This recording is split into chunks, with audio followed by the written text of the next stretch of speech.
Earlier this month, just before the NBA trade deadline, the Cleveland Cavaliers offloaded their point guard, Isaiah Thomas, to the Los Angeles Lakers.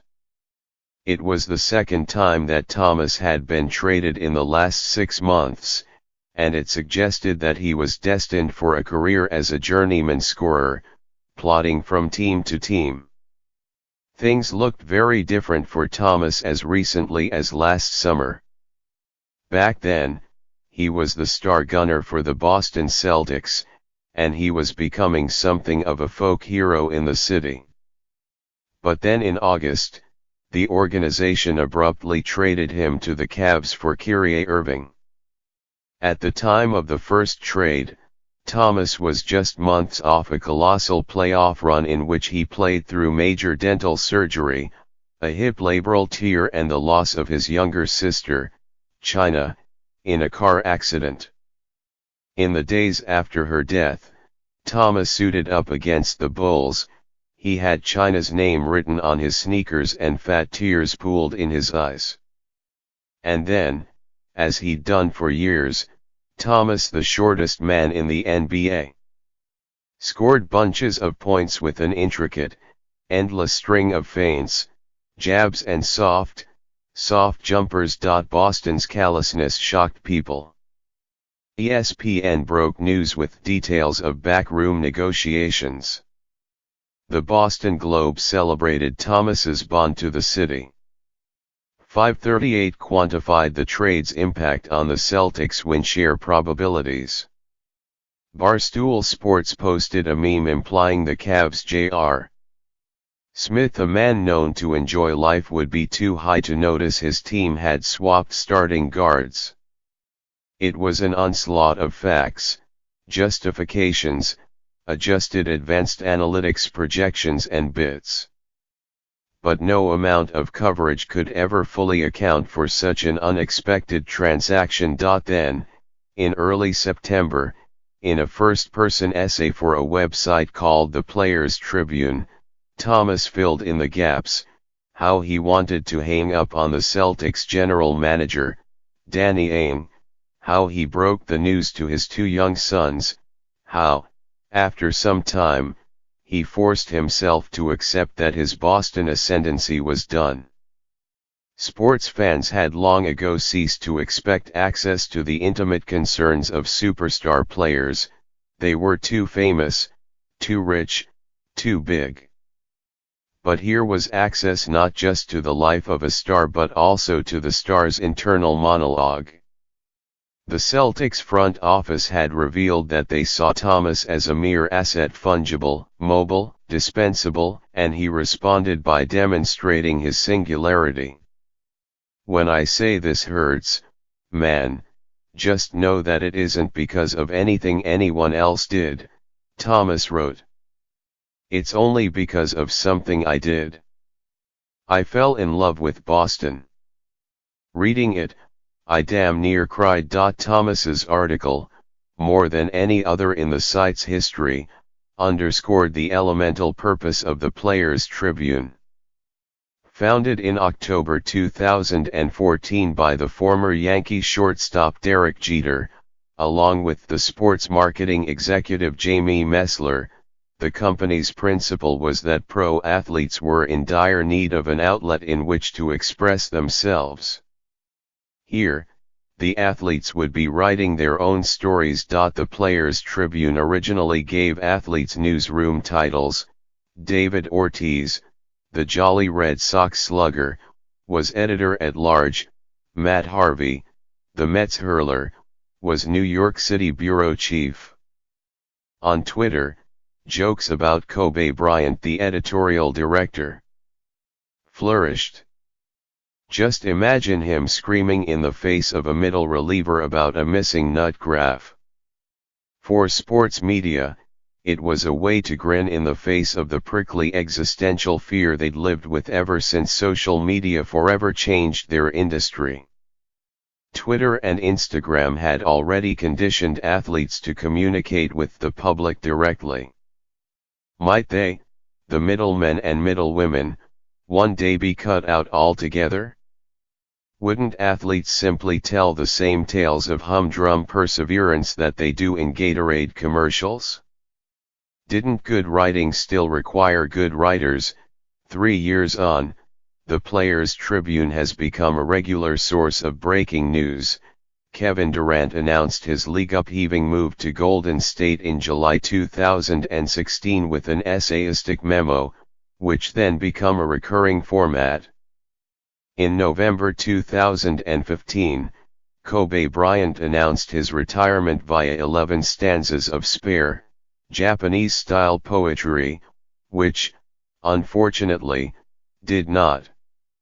And confessional pieces like Thomas's, written by NHL also-rans and Brazilian soccer stars alike, have regularly gone viral. At its helm is Jeter, who spent 20 years in New York saying nothing to the press. He is an athlete famed, almost revered, for blankness. But the fact that he played in that Yankees spotlight for as long as he did and mostly avoided off-the-field notoriety suggests that Jeter might possess some hidden guile. After all, the Players' Tribune represents the first truly new wrinkle in sports writing in a decade. But what is it, exactly? It's not fair to call it PR. The access it provides is genuine. But you can't really get around one tricky fact: when you give the subject the final cut, you can't call it journalism either. Perhaps the Players' Tribune can be best understood as an effort by athletes to seize that most precious contemporary commodity, the narrative. As recently as the early 1980s, the walls between pro athletes and the sports writers who covered them were permeable. Local newspaper reporters would travel with the team, dine with the team, and sometimes have one too many cold domestics with the team. These people were, essentially, co-workers. By the 90s, money, and the instincts for self-preservation that money engenders, had created a system of formalized control that holds to this day. Technically, there is access galore: before and after practice, before and after pre-game warm-ups, before and after the game itself. But locker room interviews are notoriously fruitless. Gary Honig, a 71-year-old ex-newspaperman and the founding editor of ESPN the magazine, who now works for the Players' Tribune as an editor, told me, "I don't think showering and standing there half naked with a mic in your face is a great way to relate what your actual life is like." And yet beat reporters trudge dutifully on, bics in hand, and regularly do great work in unpromising situations. But as meaningful access withered alongside print media, a new generation of sports writers decided they would just stay in their living rooms and take their shots from there. The columnist Bill Simmons and the blog Deadspin pushed back against the hidebound conventions of sports writing, the former with a hyper-personal style defined by homerism, looseness, and joy, the latter by happily pointing out all the ways we were being lied to. I worked for Simmons at ESPN's Grantland for 4 years. Take, for example, their coverage of Jeter. Simmons and the baseball writers at Grantland assailed this purportedly unassailable figure, running geeky statistical analysis to prove that, despite his 5 Gold Gloves, he was actually a miserable defensive player. Deadspin, originally a Gawker affiliate, delighted in unearthing Jeter's foibles. Once, it published a post suggesting he liked to watch his own highlights, in the nude, while shouting, over and over, "Yejeets." That this was based on an unverified rumor sourced from Reddit didn't really matter. Deadspin was unconvinced that anyone, let alone a baseball player, should be uncomplicatedly revered. For millions of young fans, that mentality that mainstream sports media presents a facile master narrative that is to be warred with at all times became a defining principle. And then there's ESPN, which hovers above the whole system, Death Star-like, doing everything from dry game recaps to experiential multimedia packages to breaking news pieces to talk shows that have come to define the way we shout about sports to websites like Grantland, which existed, to some extent, to question all of this. During his time at the network, the commentator Skip Bayless was well known for insisting that LeBron James was not, in fact, very good at basketball but was, rather, somewhat bad at basketball. And he never broke character. For the thinking sports fan, this was ESPN's great tragedy. The network wanted it all, every last nook, and so it coupled its ambitious, unparalleled coverage with shameless, soul-crushing shouting. For years, no one has dared to imagine a way to win back access. But the Players' Tribune did, by completely redefining it. The site gives its subjects final approval of their own coverage. Normally, this would be a journalistic sin, were it not for an elegant and cynical workaround, giving the subject the byline. The model has precedent in the form of the ghostwritten as told to sports memoir, which has bred some stone-cold classics. I Am Zlatan, the Swedish soccer star Zlatan Ibrahimovic's prickly and strange 2011 autobiography, is one of the best things I've ever read. As a boy, Ibrahimovic celebrates personal milestones by stealing bicycles. But being a bona fide literary achievement doesn't mean it's not brand management. Last fall, on the west side of Manhattan, I visited the consummately start-up-like offices of the Players' Tribune, with its open floor plan and glass-walled conference rooms, its espresso bar and its espresso bar's adjoining patio and its adjoining patio's stunning Hudson River views. Jeff Levick, the Players' Tribune chief executive, greeted me in his large, airy, and spare office.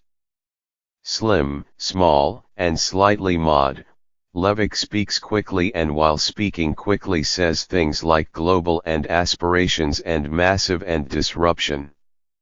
He had come on board just a few weeks earlier as the company's first CEO, and he was promising to turn a catchy idea with millions in financing from venture capitalists and athletes into a money maker. He was previously the chief revenue officer at Spotify, and, he explained, he saw the two companies as fundamentally alike. Both are platforms, he told me, one for music, the other for what he calls A.G.C athlete-generated content. Levick was happy to tell me, in the classic manner of the disruptor, about how his company was about to upend an angry, worn-out industry. Sitting bolt upright, eyes locked onto mine, gesticulating with purpose, he pointed to the large flat-screen TV behind us. Therein lay the enemy. I have ESPN on all day long, and I get where these athletes are coming from, he said. These guys are the best in the world at what they do, and they can't catch a break. They're getting beaten up all day. Mark Zuckerberg doesn't get beaten up like that. His point was this: all that unnecessary negativity that ESPN's TV shows churn out is ultimately a boon to the bottom line of the Players' Tribune because that negativity is persuading athletes to share their proprietary, much desired content with the Players' Tribune. I suggested to Levick that there were still certain unique advantages that only traditional reporting can offer. Well, then, I guess the story of how the Isaiah Thomas trade went down would have happened somewhere else, he politely scoffed. That, to me, was a piece of journalism that would never have been told through a sports reporter. They weren't going to get access to that story. And it's an amazing story. Sean Conboy is an intense, handsome, wide-eyed true believer who wears all black. At 31, he is the executive editor of the Players Tribune, which means he's the chief ghost writer, responsible for many of the articles that have gone viral. He has a desk somewhere, I assume, but whenever I caught him at the office, he and his laptop were itinerant.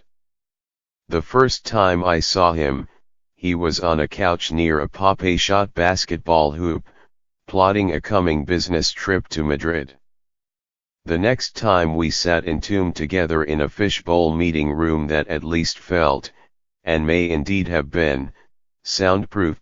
Conboy had previously worked at Wired and Sports Illustrated and was brought in before the Players Tribune concept had been publicly revealed, while athletes were still being recruited as investors. He remembers thinking, as it was explained to him in his first sit-down, that it could be interesting. Or, he recalled thinking, it could be terrible. Now he oversees a team of 10 out of an overall staff of nearly 80. They've developed a few routine practices to attempt, as best as possible, to simulate an editor-writer relationship with the athlete. They push to get direct cell numbers and emails. They warn of the commitment to come.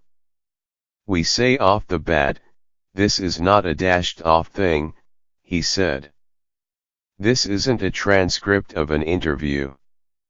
You're signing up for a partnership. We want to make a movie. Sometimes, the athletes come in hot with a draft or even just a long text message.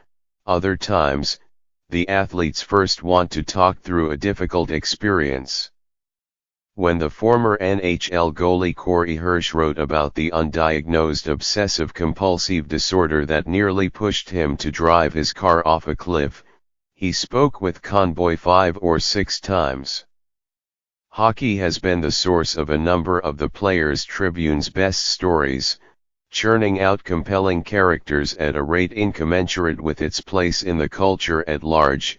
The former Bruins enforcer Sean Thornton once provided an anecdote about his Parkinson's-afflicted grandmother trying to talk him into letting her slug some booze out of the Stanley Cup. Hirsch first revealed his story without being sure he would actually go through with publishing it. He was nervous about how his family would perceive it, and he nearly pulled it. That risk is part of the process at the Players Tribune. Whether it's video or print, athletes have final cut and can kill a whole project. But Hirsch went through with it, and his article has been read more than 1 million times. Like Hirsch, the Miami Heat shooting guard Dion Waiters is not a player familiar to casual fans. But his April 2017 essay is perhaps the best thing the site has published. Waiters is a famously overconfident shooter at chucker. In the article, through tales of violence, doubt, heartbreak, and nausea, he doesn't bother defending himself. Instead, he doubles down. I see what people say about me, he writes. I see the gifs and all that. They say, he never seen a shot he don't like. He's got irrational confidence. He thinks he's the best player in the N.B.A. Hell yeah, I do. The essay was published during the NBA playoffs, but the Heat season was already over. The title of the piece, The NBA is lucky I'm home doing damn articles. After Conboy finishes his ghost writing, a lot of athletes can get judicious, carefully pruning or deleting moments of oversharing. We want athletes that go in the Google Doc and just go to town, he told me. That's the best version of this. He recalled Isaiah Thomas's writing his first piece for the site. It was 1 a.m. East Coast time, and he's texting about line edits, Conboy said. Move this around. What if this was said this way? Some players even act just like prima donna magazine writers and fight with their editors over every word. Kobe writes his own drafts, Conboy said, smiling. Literally, he writes his own drafts. But most don't. In fact, the process, as Conboy described it to me, was oddly familiar. For the waiter's story, Conboy and his subject went out for cheesesteaks in Philly, then later did a 2-hour interview. Profile writing, it's not easy, he said, picking his words carefully. You're not getting 2 hours anymore hardly anywhere. But Conboy could. Effectively, the Players' Tribune has found a way to simulate the access of olden times by putting control in the hands of the wealthy and attractive subjects. In a way, Conboy did profile waiters. He just didn't receive the byline. The Players' Tribune has an annual tradition called the Athlete Board Meeting. It's open to just about anyone in the biz, a big room full of obscure Olympians and megastars, retired and active, male and female alike. They hold it in Los Angeles every July, the week of ESPN's awards show, the ESPYs. This past year's meeting was led by Bryant, one of the company's more enthusiastic investors. A member of the editorial staff told me about an early meeting in Los Angeles, purportedly just a low-key aim to kick around story ideas.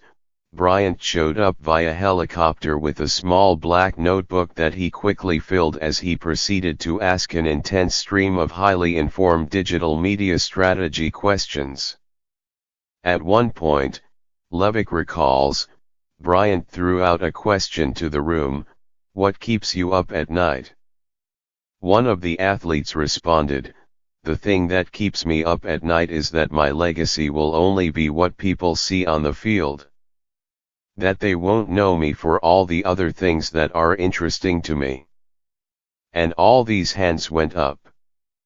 Totally. Totally. That worries me so much. Can this really be a going concern? That our obsessive sports media is missing heretofore untold, profound personal truths about our heroes. For all its peaks, on any given day reading the Players' Tribune, you might just run into a variation of "Hey, insert city, we're gonna give it our all this year." Neither the site itself nor its social media has become a real destination. According to Comscore, the site gets a respectable 3.4 million unique views a month. Its Twitter account has just over 500,000 followers. A lot of its content is, frankly, repetitive and predictable. The pieces that succeed effectively float away from the Players' Tribune and into the national conversation. In 2015, Katie Nolan, then the host of the scrappy, low-budget Fox Sports show Garbage Time, lodged a critique of the Players' Tribune model. "It isn't for us fans," she said in a segment on the show, which had a certain outsider credibility. "It has since been cancelled. It's for the players who want to appear like an open book without the risk of getting themselves in trouble for being an open book. And maybe I'm being cynical, but that sucks." I brought this up to Honig, the Players' Tribune editor. Honig has had a long, lucrative career. You get the sense that he's quite pleased to be at the Players' Tribune and that he's not all that worried about what happens next. Now, though, he let himself get worked up. "Is it PR to say I'm putting a face on somebody that you feel completely free to attack willy-nilly without knowing who they are?" he said. Yes, it's good strategy for an athlete to control his own, I don't even call it image, his own narrative. That'd be a good strategy for you and me too. The first time I saw Jeter at the Players' Tribune, he appeared, fists pounding on the door, at a corner office where I had been chatting with John Sakata, an early-stage investor. Laid on a low piece of cabinetry was a massive, glitzy championship belt given to the Players' Tribune president, Jamie Messler, by her pal Stephanie McMahon, daughter of the WWE chief executive Vince McMahon. Jeter and Sakata spent a few minutes admiring it. "You're getting one next," Jeter promised Sakata. Then he briefly ambled off to find help in figuring out why Uber wasn't working on his new phone. It was another sunny day in the well-lit Manhattan offices of a celebrity-backed, moneyed startup with ambitions far beyond its page views. Jeter spends most of his time in Miami, where he's the chief executive of the Marlins, and doesn't have his own full-time office here. We met later in a vacant office, under a wall of perfectly arrayed framed memories, photos from charity parties, past Jeter press coverage, Bryant's poem. In person, Jeter looked good in his blue jeans and dark gray Henley, the picture of casual bro chic. But there were moments that remind you that he has been around a while. He rolled out a rotator cuff, slowly. He smashed a fist into a spike of pain on his lower thigh. His rookie season was 1996. He dated Mariah Carey. For the better part of the first half of his career, the worst-case scenario was a page 6 write-up on what meatpacking district club he was at last night. I theorized that the Players' Tribune had been born as a retaliation to the gossip columnists who had poked and prodded him for so long. He shrugged it off. "You know how many phone calls I've gotten from my mom through the years when I was younger asking me questions," he said. "Eventually you just try not to pay attention to it." He added, "You remember the Motorola two-way? When they came out? That was as good as it came. Then the color one came out. And all of a sudden..." He trailed off. "Everything you do is public knowledge." I asked him about Alex Rodriguez, his former teammate and frenemy, and a player famously, calamitously inept during his playing career at controlling his public image. Just search for A-Rod kisses himself. Did Jeter ever try to help him? "I spoke with everyone," he said. "I would stress accountability to anyone that came to our organization." I asked whether, had today's athlete protests spread to the Yankees while Jeter was playing, would he have taken a knee? "I'm not in the clubhouse now," he said. "I'll say, everyone has a right to peaceful protest." What did I know about Derek Jeter? Not much, and certainly nothing new after this brief encounter. I left the interview feeling as though, intentionally or not, he'd made a good case for access journalism's uselessness. We already live among the distorting effects of Twitter and Instagram, the uncanny and calculated sense of intimacy that social media platforms provide. Now we have a model that simulates objective journalism, supposedly written by the people who were once subject to that journalism's scrutiny. Projecting the Players' Tribune model forward, we can imagine a world in which athletes simply don't need to talk to reporters, in an echo of what feels like the unstoppable atomization of all news and information. Politicians, TV showrunners, labor union leaders, theoretically the Players' Tribune platform is replaceable for any public professional. In the future, perhaps, every last person will get to broadcast his or her own particular worldview, free of objectivity, on a bespoke, partisan media organ, with slick photography and design. And it will be up to us to decide what version of the truth we want to believe.